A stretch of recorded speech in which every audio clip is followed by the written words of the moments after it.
What's up mga guys? Good morning, Chris TV. Welcome back to my channel. Again guys, today is Wednesday guys, June 19. So, tapos na ako magpakain guys. Na dumating na ako galing sa pagpapainit, palakad-lakad. Naglalakad-lakad tayo everyday. 1 hours to 1 sa labas. Umiikot tayo dyan sa kalsada, nagpapainit.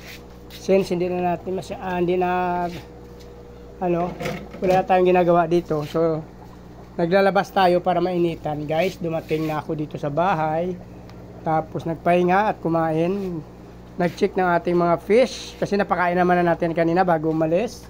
So may napansin ako dito sa aking bluegrass guys. Yan, pasensya na kayo, medyo marumi lang dyan kasi malupa po yan na galing sa plants. Hindi ko na muna kinukuha. Dagdagan na natin tubig dyan mamaya pagkakuha natin ng dumi. Makunti na lang yung tubig nya. Ayan guys, may mga fry tayo nakikita dyan, oh. Ito sa ating bluegrass. Ayan guys, oh. Yan. Actually guys, pang ilan na nila to? 4 siguro, no? Buntis na naman yung isa, oh. Dalawa kasi ang female dyan. Yan. Ngayon ko na napansin kasi ngayon lang tayo nag-check. Kapon nag-change water tayo. Ito mayroon na ditong anak din ng ating tiger mosaic. Yung isa na yan di ko na kinuha kasi malaki na. Diyan na lang yan siya. Ito buti buhay pa rin to. Yung ating AFR saka yung ating medyo nawala na. Ito na. Pinarisa na natin ang feeder yung ating gold. Wala na rin yata yung kanyang partner. Ayan, yung ating full gold guys. Tryo yan actually, namatay na. Nilagyan natin ng feeder. Wala na rin yung feeder dyan. Dito, tingnan natin yung ating AFR. Yan ang ating AFR guys, oh. Nilagyan natin yung albino dyan. Wala na rin yung ating AFR na may female. Yung nakikita ko yung albino na lang na pinalit ko sa kanyang partner. Yan. Dito dati meron tayo ditong albino koi tsaka yung ating muli. Yan, oh. Marami tayo dyan muli na white guys. Yan.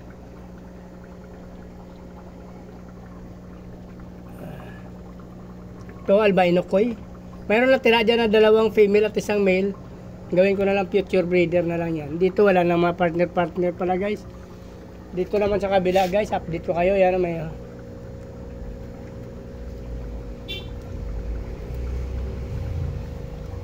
yung ating PKBM guys, hindi pa rin nanganak. At ilang palit-palit na tayo ng breeder dito. Hanggang ngayon, nandyan pa rin, oh. Pero hindi pa rin sila nagbe-breed guys. Buti pa yung black muley natin at dumadami na.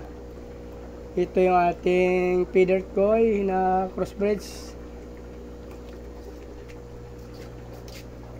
Okay, dito mukhang wala na rin ang ating breeder guys. Yan.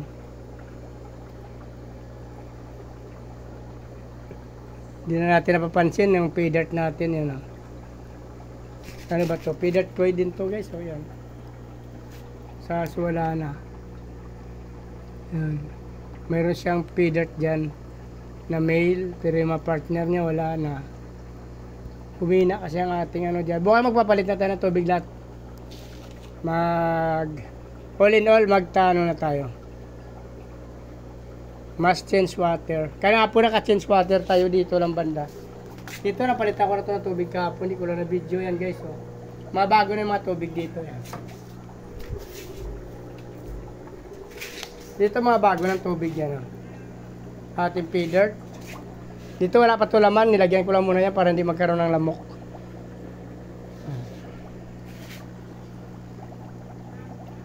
Ito ating breeder. Bawasan natin ito ng tubig.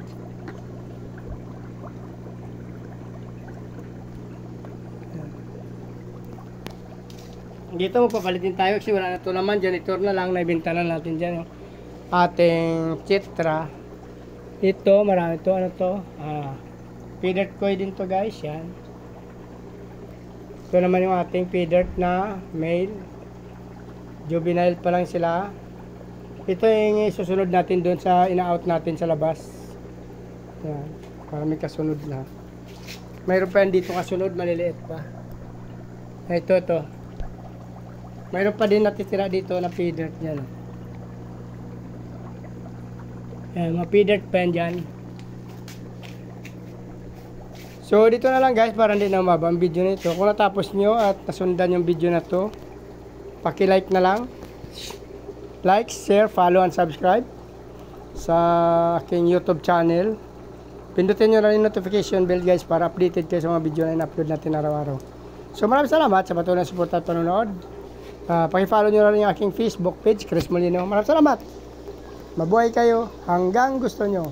Bye-bye!